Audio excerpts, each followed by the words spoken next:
Assalamualaikum warahmatullahi wabarakatuh. Saya Sifria Nurjana, NIM 215211169, kelas MDS 1E. Pada video kali ini, saya akan menjelaskan mengenai kebijakan fiskal. Kebijakan fiskal. Kebijakan fiskal merupakan kebijakan yang dibuat pemerintah untuk mengarahkan ekonomi negara melalui pengeluaran dan pendapatan berupa pajak. Tujuan kebijakan fiskal: 1. Menjaga dan mengembangkan perekonomian negara.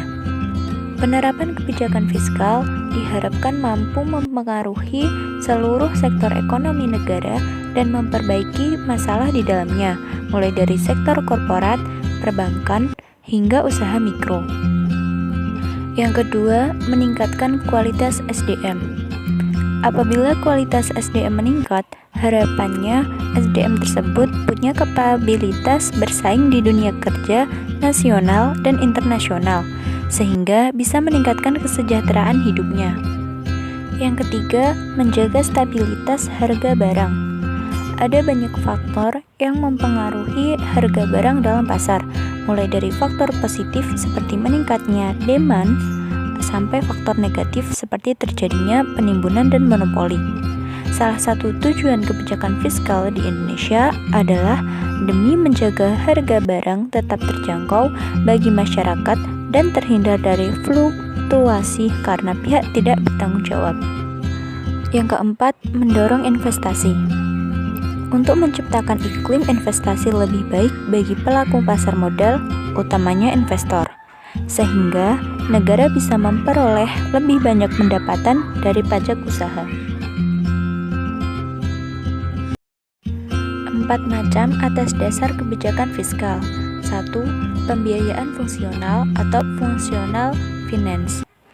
Dalam pendekatan ini, pengeluaran pemerintah ditentukan dalam melihat akibat-akibat tidak langsung terhadap pendapatan nasional, terutama untuk meningkatkan kesempatan kerja.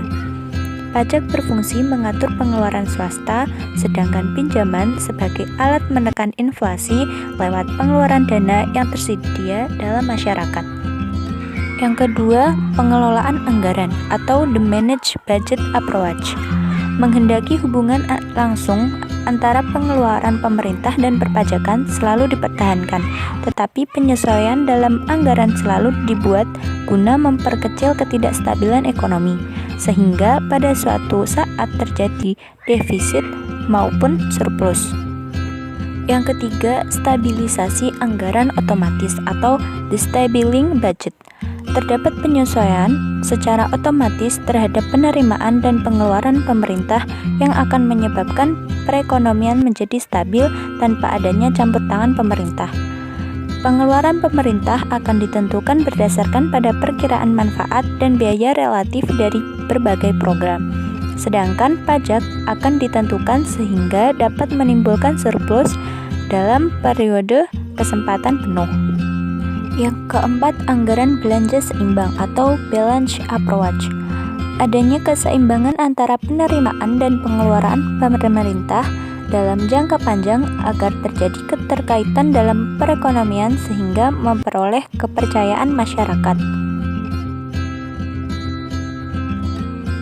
Jenis kebijakan fiskal. Dari segi teoritis, 1.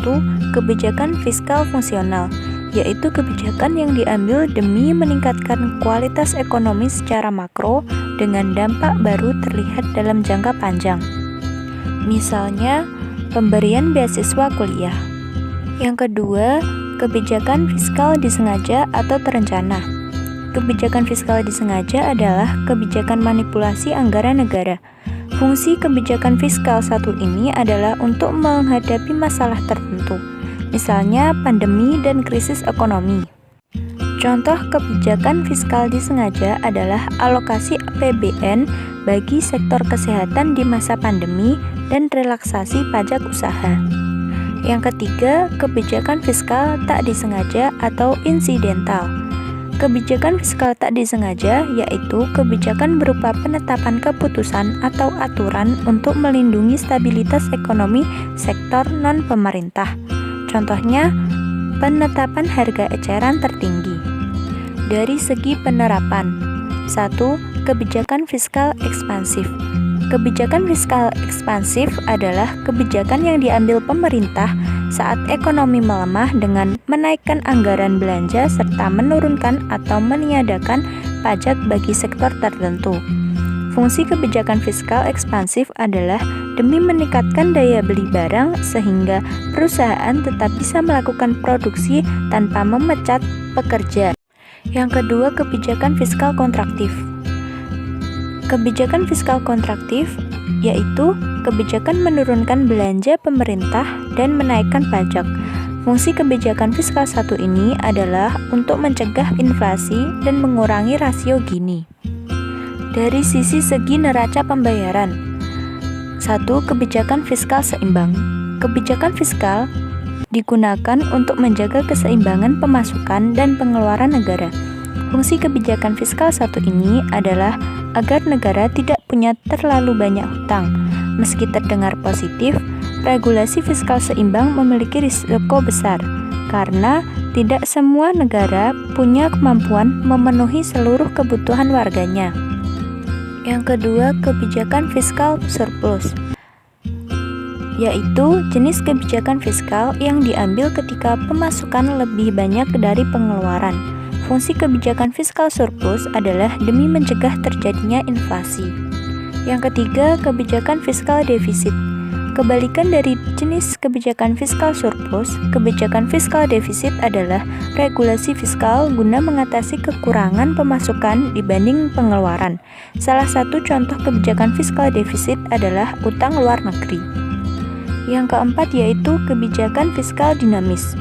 Kebijakan fiskal dinamis yaitu kebijakan ekonomi yang diambil sewaktu-waktu saat negara membutuhkan. Instrumen kebijakan fiskal. 1. Pajak. Pajak terdiri dari pajak dari seluruh sektor domestik dan luar negeri. Demi mencapai tujuan kebijakan fiskal, pemerintah dapat memanipulasi dalam bentuk pengurangan, penambahan, penundaan, sampai peniadaan. Yang kedua, pengeluaran belanja. Pengeluaran belanja negara yang juga bisa dikurangi atau ditambah sesuai kebutuhan.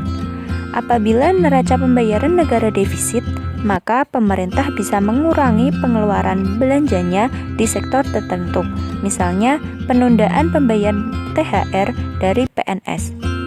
Yang ketiga, obligasi publik. Penerbitan obligasi atau surat utang bagi warga negara. Berbeda dengan utang luar negeri, obligasi publik memiliki kupon rate atau bonus komisi saat pemerintah mengembalikan pinjamannya ke masyarakat. Yang keempat, alokasi anggaran. Agar tujuan kebijakan fiskal dalam periode tertentu berhasil, pemerintah punya wewenang memindahkan alokasi anggaran dari satu sektor ke sektor lainnya. Misalnya, di masa pandemi, pemerintah dapat memprioritaskan anggaran untuk fasilitas kesehatan. Kebijakan fiskal pada zaman Rasulullah. Pada zaman Rasulullah Shallallahu Alaihi Wasallam di Madinah, beliau tidak pernah menentukan kebijakan pajak sekalipun diperbolehkan dalam Islam. Kaidahnya harus berlandaskan adalah dan darurah, yaitu pungutan tersebut hanya untuk orang-orang yang mampu. Adapun bentuk jenis pajak pada zaman Rasulullah yaitu zakat, kharaj, jizyah, kafarat, dan lain-lain. Sekian video penjelasan kali ini, kurang lebihnya mohon maaf. Wassalamualaikum warahmatullahi wabarakatuh.